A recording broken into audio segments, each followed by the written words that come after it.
going to be this game against SKT. Yeah, the pressure is on. If they were nervous about the fans last time a little bit, they got to be nervous about against this lead of SKT. That last outer tier turret goes down, and they now have their eyes only set on the base. He Emperor divides him off the wall. He can't get through the gate. Do they kill Faker, yes or no, Vedius? No. Okay, let's see what he does. 3-on-1, 4-on-1 as Cody's Sun comes down. The quickness is used already. Faker's got flash available. He dashes. He doesn't even use the flash. And Vedius, you are a god. You called it. Faker escapes. Will they try? A Jinx and a Tahm Kench versus a team of Baron. You've seen this before. The charm flashed away by Yumayushi. Faker looking to get in from the back of the pit. Frozen Tomb available for him. RNG calling T1's bluff. And Faker finds them all. Yumayushi, Carrier, and Faker will not go quietly into the night. Form is temporary. Faker is forever. Twisted Fate is on his way. We'll have the ultimate. Pops it. Here we go. For the shield. Faulty is out. He's stolen by SKT, but now where is the fight going to go? Efforts there on the front line. Karsa able to find the kick onto Khan, into the rest of RNG. Faker's going to be in there on the backside as well. Uzi finding the damage in onto Khan. RNG still going to be kept alive, but the health bars are critically low. Faker's after Uzi, but he won't be able to find him just yet. Faker's stumbling away, but he's the only man left standing. Karsa and Longxing are after him. Sonic Wave will not find the mark, but the pursuit continues. Karsa is stopped in his tracks, but Longxing continues the chase. The claw will not find the mark, and Faker hands him a card and walks away. RNG will not find the ace.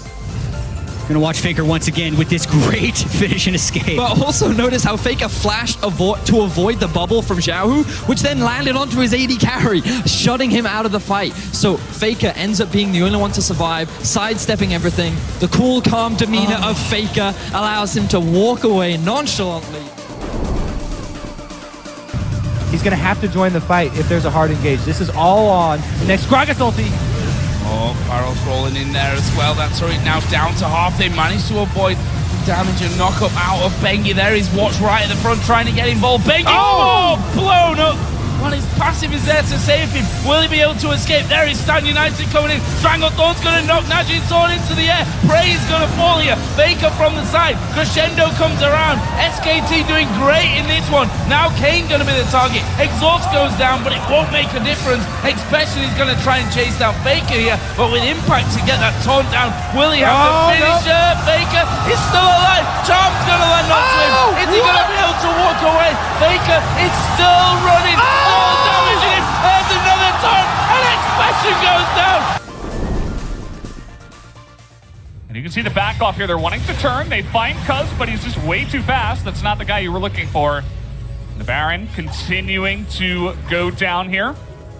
Just looking for this one. All 5 members of DRX just grouped up onto this. The sleep will come in, and they could look for this fight as Becca gets a huge knock up in the front line, and Keria already dies.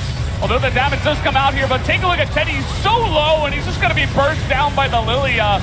Do they have the damage, though? Cuz is actually in that back line, and Faker stays alive for the entire time. All the other carries on the side of DRX do go down. Really nice stopwatch, though, from Pyosik staying alive. This is such a close fight, and Faker's going to take it down in the end with a double kill, as T1 will pick up the A's. When the sleep gets popped, they know it's now or never. We need to engage. Yes, Carrier gets blown up, but he is able to actually use his ultimate, which keeps Pyosik and Sorka out of this fight. And then it's the kite back that comes through. Yes, Teddy gets blown up, he deals so much damage. Kana buys some space, and there is the best League of Legends player of all time that's still alive on his Zoe. The fact that Pyosik lives here is not okay. Like, I just want to reiterate that. Like, that's no. Name of the game here. Once Impact does come back up, he'll have his teleport. They can turn it into a 4 vs 5 at Baron. If Fnatic are not careful, they will take too much damage from Baron. They have to take this Baron down fast. You can see Mandu off the side. He's got Stranglethorns available if he wants to just throw it in there for some interference. Faker's looking to maybe try and make a play. He's gone in. He's gone for Cyanide. He wants to try and pop him down. Maybe enough. He gets Cyanide down before the Baron drops. The Baron is so low. It's going to get stolen away by Faker. This is tragic for Fnatic. Pepe's going to get dropped there. What sublime play by the Season 3 World Champions. Faker here comes up with the plays though. He targets the jungler, takes him down, no more smite, and then he goes back in for the Baron as well. It's pretty good chances for Zed to actually get the Baron as well when there's no smite on the table because he has that pattern. Yep, now Faker up on the top side. Cocoon comes out here from Score the Root as well from the Jhin. It looks like he might go down. Nice Emperor's Divide to stop the jump in from Hachani. Faker trying to find the kill. The Zonians comes out, and now Duke has arrived. Trying to lock down Arrow. Gets him with the Never Move, and Faker is going to stay alive. The tether coming down on to Hachani as well. He goes in for the headbutt, but cannot find the damage, and it looks like he's going to fall as well, and he does. We're going to see the replay, but don't mistake this for Faker being fortunate. The start of the pick is very good, but you see Hachani gets too greedy looking for the flash headbutt pulverize, has it denied by the Emperor's Divide. But notice that Faker has flashed this entire time, waits for the Zonians, waits for KT to fully commit to a bad fight where they could never have as many members as SKT. Interestingly, Teddy is electing into the Iceborne Gauntlet, but the only real threat of... Look at Faker. He's trying to go 1v2 and bait that one out, but the flash knockup comes in, and Clid is late, but it doesn't matter. He cataclysms the clone, and Faker gets away. Dread super low now. Faker trying to come back. The Q is gonna miss, and Teddy coming in. The chains are gonna land, and Faker dodges it again, as you can't lock him down at all. Faker gonna set up the play for 2 kills for SKT. I just want to see this Faker replay. This was insane. Syndra's balls are freaking out right now. That is... She has already gone beyond the event horizon. And this is what's so surprising right here, is that Faker was marked by the Ignite on the right-hand side, but Dread not able to tell which one was the real one. Which I think is so interesting to watch. Looking for Faker now. Trying to get underneath the tower, needs to dodge away from the Everforce, the charm, the root. He dodges perfectly. Oh, Faker, you beautiful man, escapes the 3-man dive. What was that? I don't actually know what he did. To push this to a game 5, potentially they're looking so good in this one. Okay, so let's have a look back at this one. Dodge the Everforce. Dodges the root. He flashes the charm. So good, Root man. Xiaohu then tries to get the execute. Oh my god. Oh my god, he's so good. And he landed the chains on Bin. Bin flashed there because he wanted to get into melee range.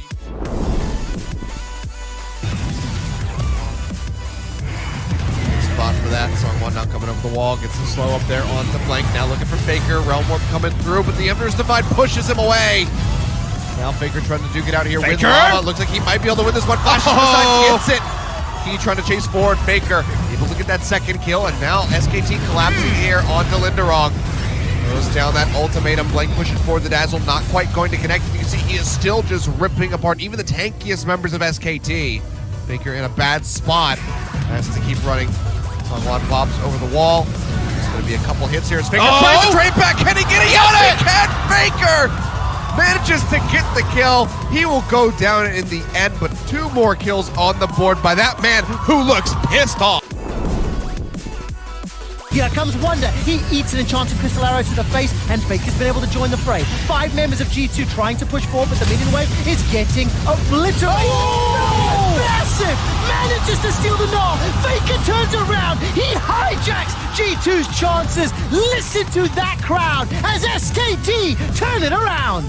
That was absolutely insane from Faker. Faker hasn't hijacked an ability just yet. Sees Wanda, rolls in, 5-man Gnar ultimate. It doesn't win them the game, but I'm sure we'll track back if SKT take down the series 3-1. And remember that Faker play. Wolf only went with the quintessences for gold generation, whereas Smoothie went for both shields and quintessences. So they have a little bit more, but mid lane's gonna have to back in. Moving in, flash forward. Faker does what he can with the petrifying gaze, but it might not be enough. Heal coming through. Baker needs to make his way out. Out comes the side. The flashback. Contract's now in trouble. Faker pushing for a little bit more. Is he gonna get the first blood here? That's it from Faker. Super clean outplay there. You wait until the Rek'Sai shows for the ultimate as he's coming forward, as she is coming forward. Then you flash, you can dodge the damage. Faker never scared for his life there. You can see the play one more time, and it's super forced from Cloud9 as well. The ultimate was fine from Faker, but this decision to dive, the timing of the flash, all incredible, and then Contracts with nowhere to go. At the same time, Jarvan going towards the middle lane. They'll make the play, and there's no ulting out for that ride. Faker has been out of position because it's very hard to have position. And we hear an ultimate pop, and we see a turn. Yeah, Dredge line coming through. Big equalizer! Big shockwave comes through. Faker Holy! just absolutely devastates the ranks of KT Roaster. A triple kill for him. Pawn trying to get out with his life, but it just doesn't look very likely. No CCs really left to be had, and everyone else able to disengage properly. But now the play towards topside. They do see Faker, and the Cocoon's not going to land though. So can they get anything else? The flash chase. It's Smeb onto his face, looking for a little bit more, and he's not going to go down. Faker, with just the ghost, gets away with it. He knew they were coming. The second Gorilla charged at him in an empty lane. He did a minor step upwards, forcing the Cocoon to ever so slightly miss. This leaves mid lane exposed, but Prey is here to defend. Coming in, there's a whirlwind as well. Faker someday tried to flash in. Nagne manages to get the kill on the Bengi, but overall, KT getting pushed back here. Marin gets kicked away, and Meganar is there. There's a nice ult on the score, and Bang's gonna pick that one up. Faker had laid down orbs. There's the ult on to Nagne now. Oh, and a nice Faker with stun. the plays onto Nagne. Right now, they're down in gold, but because of the way the comps work, that Infernal Dragon giving over so much in terms of stats. I think Faker's dead, actually. Oh, he's gonna manage to dodge that. Tries to dodge. He's still dead. Yeah. He's still dead. Yeah, he's still dead. You can go. Wait, hold on. That's cool. Never mind. Okay, he's gonna get turned around. Now Effort is angry after what happened the last couple of kills. Here comes Kana. That teleport out of Genji is so late. I don't think he's gonna get there on time. He gets there right after life goes down. BDD trying to go 1v3. He is incredibly strong right now. He's going to get that nuke ascent. Oh! Arrow, though, from Gumi. Faker! Take BDD out of the fight, and Faker is getting in there. He's trying that damage, and he will be able to take him down. They're saving the Drake now. They got two already. Bang is hiding. He's coming. Bang looking to come in. Here comes your initiation. They're right through. Oh my God! Faker's shockwave will find them all, and SKT with a hell of a response will take down 4. They did it! They fought back from a 9,000 gold deficit! Where is Twitch is what they should be asking. When they see Ori, they can probably guess. But this Wombo's out of this world. It all starts with that engage from Wolf on the Rakan. And Pixie picked up very late in the Summer's play, but had some very impactful performances on in the playoff, using it here to start the fight, set up the shockwave from Faker, and of course, easy damage for Bang as well. You'd think Bengi would be a little bit nervous about repelling under turrets. Wolf coming in. Double 6, they get the flash from Nagne. Faker comes in. He's got the ult. He's got the kill. Beautiful, beautiful Faker game from SKT. Dodged that petrifying gaze so beautifully, I almost couldn't see it. Let's watch this one again. Let's see how Faker does. Wait for the animation. Comes down, flashes. Wow. Beautiful. This is Riven mechanics. Like, even though I only have a man on the floor, I think he's in the bed. Oh, Faker maybe in trouble here. Deathmark tries to clean it up for Ryu. Oh, look at the cleanse. Look at the moves. Faker, what was that? Faker with a huge play. The QSS. I can't believe I just saw He that. actually won that duel. I can't believe that SK happened. Telecom I'm gonna just lose my mind. charges into the KT Bullets base. Oh, wow. Can you say GG? There's a Crow Storm, but it's a party. That's all for SKT right now. So Ryu gets the drop onto Faker right there, gets him down to about a third health, and we see the death mark come down right there from Ryu. The immediate cleanse. Look at the shadow swap. So the QSS removes the death mark, and then at this point he gets enough damage with the flash afterwards to chunk him just up. Ryu tries to come in, but there we go. Back to the living shadow again. Goes back with the